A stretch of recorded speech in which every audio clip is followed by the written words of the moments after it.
नहमदुहु व नुसल्ली अला रसूलिहिल करीम अम्मा बाद अऊज़ु बिल्लाहि मिनश शैतानिर रजीम इन्नहु लकुम अदुव्वुम मुबीन बिस्मिल्लाहिर रहमानिर रहीम। अल्लाह के मुताल्लिक़ हमने काफ़ी जान लिया है। आज हम कानून की अक़साम यानी काइंड्स ऑफ लॉ पढ़ रहे हैं। कानून की अक़साम में जो पहली किस्म है वो होती है जी इम्पेरेटिव लॉ। हम ऑस्ट्रेलियन थ्योरी जब पढ़ रहे थे तो हमने इम्पेरेटिव लॉ को डिस्कस किया था, इसलिए हम इस पर ज़्यादा तफसील से बात नहीं करेंगे बल्कि थोड़ा सा टच देते हुए आगे निकल जाएंगे। जैसा कि मैंने प्रीवियस लेक्चर में बयान किया था कि मुक़्तदर आला की तरफ से कोई हुक्म यानी कमांड, फिर उस पर अमल करना, ना करने पर सज़ा, ये तीन इंग्रेडिएंट थे। हमने इस पर तनकीद भी पढ़ी और खुद ये थ्योरी भी पढ़ी।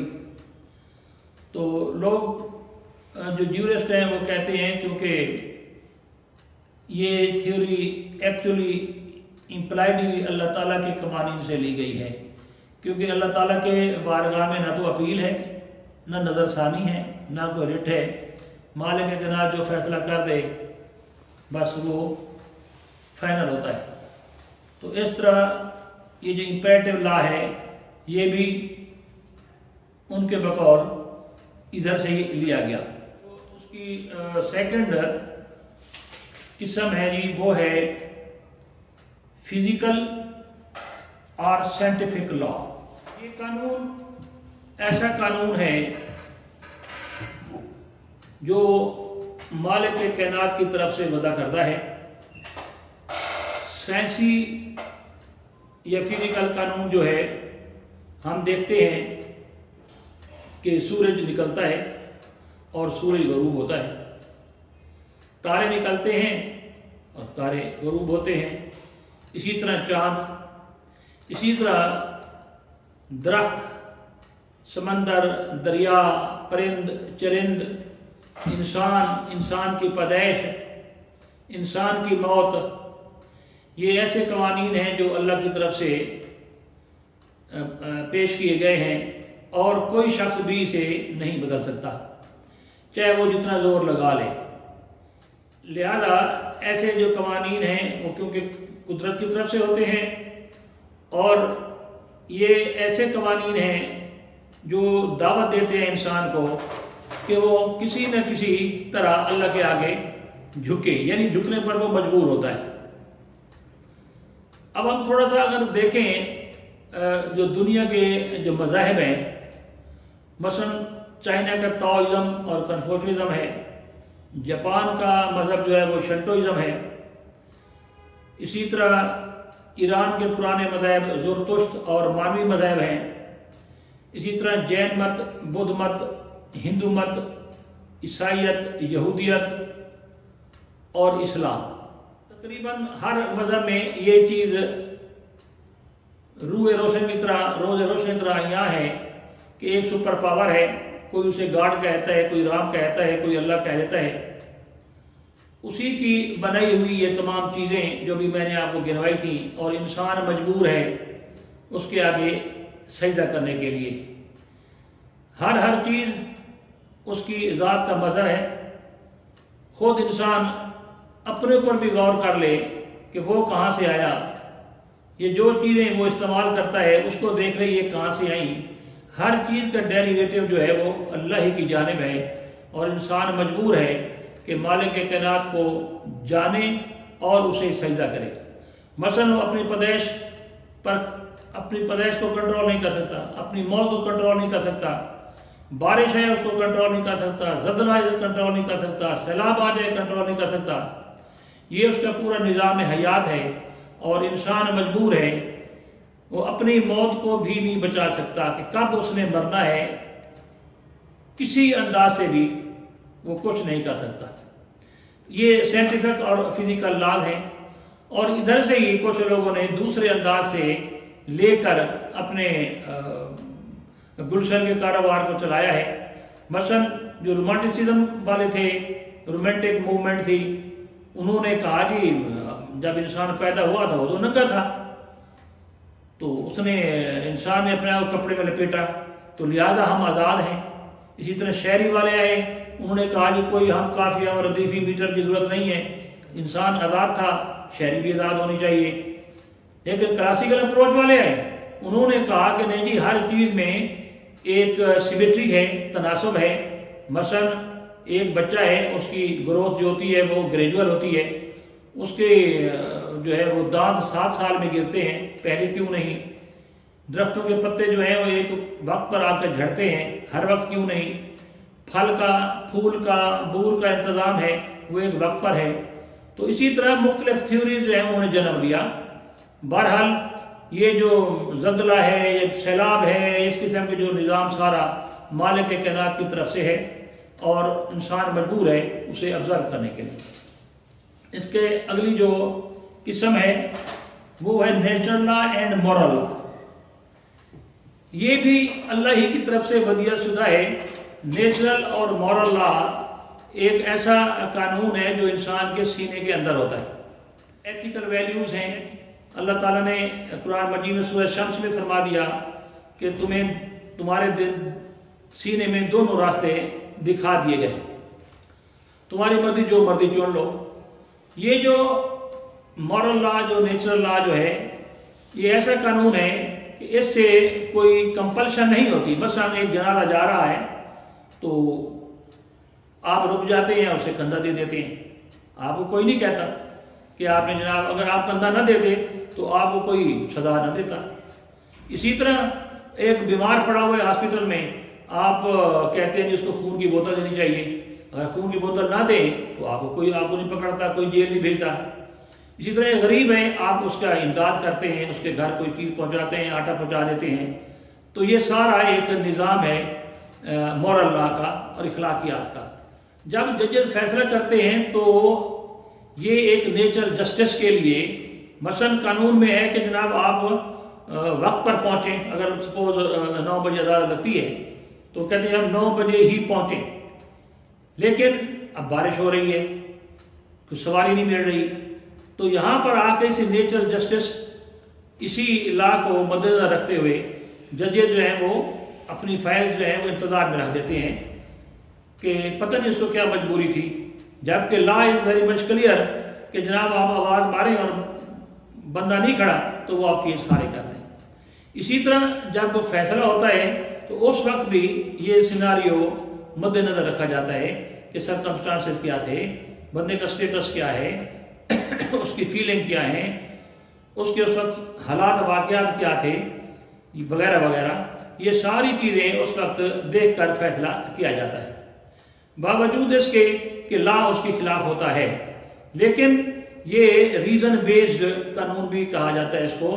रैशनल लिहाज से भी इसको देखा जाता है कि वो कौन से हालात और वाक़यात थे जिसकी बुनियाद पर, मसलन एक केस है जिसको हम कहते हैं डेफेमेटरी सूट, डेफेमेशन का होता है अदालत हैसियत उर्फी का, तो उसमें ये तमाम चीज़ें देखी जाती हैं कि इसका स्टेटस क्या था, क्या है, हालात क्या थे, किस हालात के तहत उसने ये की थी, आया वो इसके ज़मरे में आती है या नहीं आती।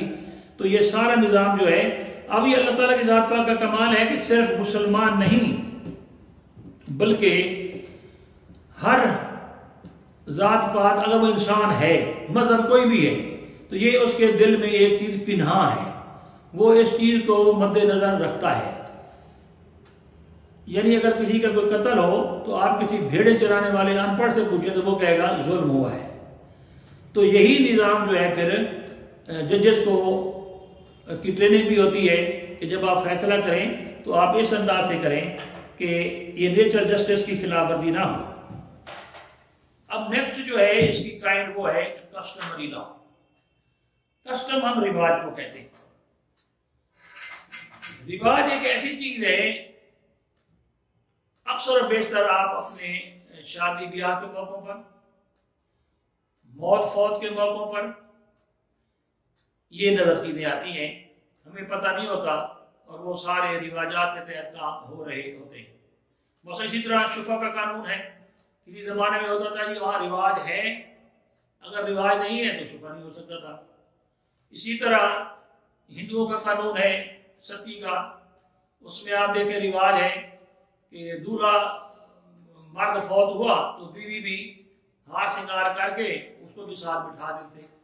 लेकिन आप वो कहते हैं कि इसको मर्डर के जुमरे में या अबेटमेंट के सिलसिले में इसको आप नहीं ले सकते, उनका रिवाज था।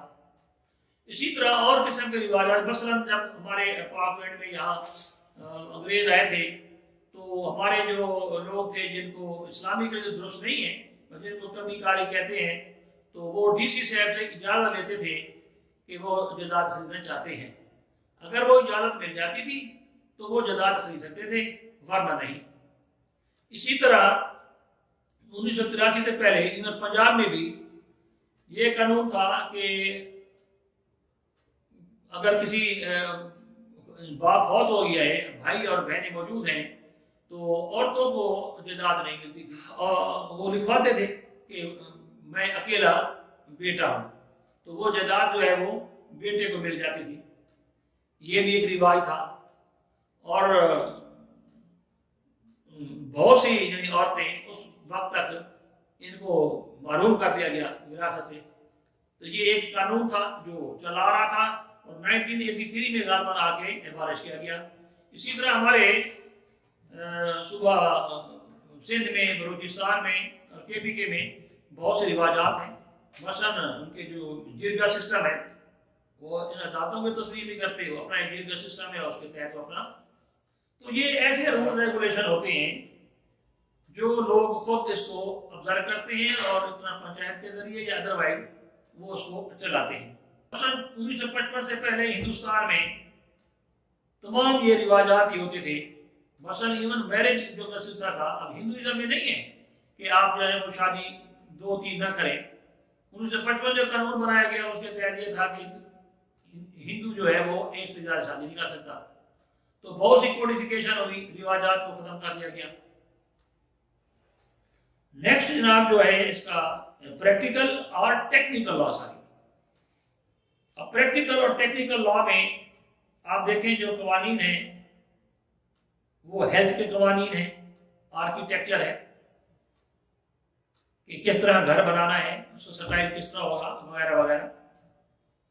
और इसी तरह कुछ कानून जो है वो और स्टाइल से मुतल्लिक़ है, ये भी कवानीन है। अब ये जो हारमोनियम है, बाजे हैं, इस किस्म के और जो म्यूजिकल इंस्ट्रूमेंट्स हैं, तो कल गलबन मैंने बताया था कि ये सारे गामा पा धा नी सा की एक सुर ताल होती है जिसकी वजह से ये सारा निज़ाम म्यूजिक का चलता है। उसका एक अपना कानून होता है जिसके लिए ट्रेनिंग दरकार है, हर बंदा तो नहीं चला सकता। तो एक लैंग्वेज को उसके मीटर हैं, उसके बस चाइना में एक लफ्ज है मॉ, असल में ये स्ट्रेस इंटोनेशन पैटर्न ही होता है जिसके तहत आगे चला जाता है। चाइना में एक वर्ड है मॉ, अगर आप इसे कहीं मॉ, इसका मतलब है बदल, मॉ घोड़ा, मॉ मौत, मॉ फूल। अब ये लफ्ज एक मॉ था, डिफरेंट स्ट्रेस और इंटोनेशन के तहत ये चारों मीनिंग निकल आए उसी से। इसी तरह जो सारे गामा पा धा नी सा की ताल है, इसमें सुर भी है, लय भी है और इसी से मीनिंग भी होते हैं। जब म्यूजिक चल रहा होता है, मसलन आप किसी हमारे आर्मी में, एयरफोर्स में या नेवी में जाएं तो वो एक खास किस्म की तराना चलाते हैं और हमारे फौजी जवान जो है वो जिस अंदाज से पाँव मारते हैं तो वो मैदान जो होता है वो उखड़ जाता है, दोबारा रोलर आता है और उसको सेट करता है। तो वो एक जोश दिलवाने के लिए इस तरह के वो म्यूजिक बजाते हैं या उसमें से कौमी तराना ढाल के बनाते हैं। आम हालात में एक चीज जो है वो आम अंदाजे आप कर सकते हैं, लेकिन ये जब डालेंगे उसमें म्यूजिकल इंस्ट्रूमेंट्स डालेंगे और सारा गामा पा धा नी सा वाली वो डालेंगे तो उसकी लय, सुर, ताल और मीनिंग सारे डिफरेंट हो जाते हैं। तो इसी तरह आप देखें नाते हैं, कवालियां हैं और चीजें इस तरह की हैं। बाद पाकिस्तान एयरफोर्स में एक लैंग्वेज लैब होती है, उसके तहत ये अल्फाज सिखाए जाते हैं। तो ये जो म्यूजिकल टोन है, तो डॉक्टर इशफाक साहब कहते थे कि मेरी जो है ना वो पोजीशन आ गई, तो जबकि मैंने ये तमाम तर जो फार्मूला याद थे मैंने हीर की तर्ज पर याद किए थे। तो ये जो है वो म्यूजिकल लॉ कहलाता है। इसी तरह आर्किटेक्चर के तहत घरों की आप घर देखते हैं मुख्तलिफ स्टाइल के बने होते हैं, मुख्तलिफ टैंकियाँ बनी होती हैं उनके छतों के ऊपर, और उसकी दीवारें, उनके फर्श वगैरह वगैरह एक स्टाइल के तहत होते हैं, जो भी एक कानून के तहत ही होता है। नेक्स्ट जनाब है international law. International law actually law कुछ लोग कहते हैं लॉ ही नहीं है, कुछ लोग कहते हैं हाँ इस हद तक है कि कोई कस्टम, राइट्स, ट्रेडिशंस उसकी जो है वो आपस में जो कौमें हैं वो ऑब्जर्व कर लेती हैं, उसको तस्लीम कर लेती हैं, और उसके बाद वो अपना कारोबार वगैरह चलाते हैं। इसी अंदाज से फिर उसको तस्लीम भी किया जाता है। अगर वो ना माने तो हेग में इंटरनेशनल कोर्ट ऑफ जस्टिस मौजूद है, अगर कोई वायलेशन कोई करता है तो वहां जाते हैं और अदालत से फैसले करवाए जा सकते हैं। इसी तरह अब नेक्स्ट जो इसकी है वो कैटेगरी जो काइंड है वो है सिविल लॉ। सिविल लॉ को पॉजिटिव लॉ भी कहते हैं, लॉ ऑफ द लैंड भी कहते हैं। ये वो कानून होता है जो कोई रियासत अपने मुल्क के शहरियों के लिए बनाती है। मसलन हमारा जो है transfer of property act, family laws, इसी तरह स्पेसिफिक रिलीफ एक्ट, इसी तरह CRPC, PPC, ये सारा निज़ाम जो है ये आवाम के लिए, अपने शहरियों के लिए बनाया जाता है। उसके लिए अदालतें मौजूद होती हैं, एक फौजदारी अदालतें होती हैं, एक दीवानी अदालतें होती हैं। तो उसके लिए फिर नेक्स्ट जो है वो एपीलेट कोर्ट्स हैं, जिसे हम डिस्ट्रिक्ट कोर्ट्स कहते हैं और सेशंस कोर्ट्स कहते हैं। ये एक हायरार्की है। उसके बाद जो है फिर हाई कोर्ट में जाते हैं। अगर कोई किसी को ग्रीवेंस हो तो हाई कोर्ट के बाद फिर सुप्रीम कोर्ट जाते हैं, जहाँ से फैसला जात होते हैं। अगर कोई फैसला गलत हो तो फिर वो रिमांड हो जाता है, या दोबारा फैसला होता है या वो डिसमिस कर देते हैं।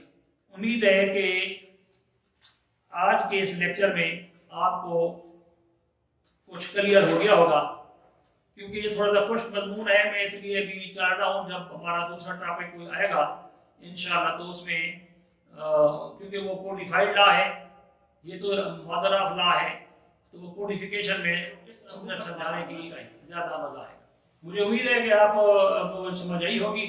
तो अगर कोई मिलता है तो मुझे कमेंट्स भी आप किया करें ताकि हम इसको मजीद पॉलिश कर सकें। तो इंशाअल्लाह ताला आपकी इसकी लाइक्स की और शेयरिंग की और आपकी ये मुझे ज़रूरत पड़ती रहेगी। तो thank you very much for और अल्लाह हाफिज़।